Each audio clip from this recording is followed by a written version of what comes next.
এই ভিডিওতে আপনাদেরকে আমি এমন একটি জায়গার সন্ধান দিব যেটি হচ্ছে ঢাকা থেকে মাত্র 1 ঘন্টার দূরত্ব, যেখানে আপনি আপনার ফ্রেন্ডস এন্ড ফ্যামিলির সাথে গ্রামীণ পরিবেশে একটা সুন্দর দিন কাটাতে পারবেন। পাবেন কুড়িঘরে থাকার এক্সপিরিয়েন্স, পুকুরে গোসল এবং বোটিং করার সুযোগ, পাবেন গ্রামীণ মাটি চুলায় রান্না করা মজাদার সব খাবার। এবং আমরা যেখানে এসেছি এটির নাম হচ্ছে শিলবাড়ির হ্যাসেল। এখানে আসতে হলে জনপ্রতি গুনতে হবে 2000 টাকা করে এবং মিনিমাম আসা যাবে 10 জন।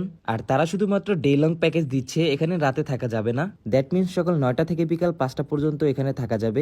ঢাকা থেকে এখানে আসার জন্য হানি ফ্লাইওভার হয়ে পুস্তকলা ব্রিজ পার হয়ে সোজা ঢাকা মাওয়া হাইওয়েতে উঠে যাবেন। হাইওয়ে ধরে আব্দুল্লাহপুর পর্যন্ত আসবেন। আব্দুল্লাহপুরে এসে হাতের বামে হাইওয়ে থেকে প্রথম এক্সিট নেবেন। জায়গাটা যেহেতু একটু ভিতরের দিকে, তাই আমি আপনাদেরকে গুগল ম্যাপের এক্সাক্ট লোকেশনটা দিয়ে দেওয়ার চেষ্টা করব।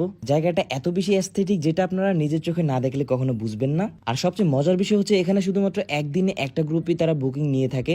দ্যাট মিনস এখানে মিনিমাম 10 জন থেকে 50 জনের একটা গ্রুপ যেতে পারবে এবং যেই গ্রুপটা যাবে ওই গ্রুপটাই থাকবে সারাদিন, অন্য কোনো গেস্ট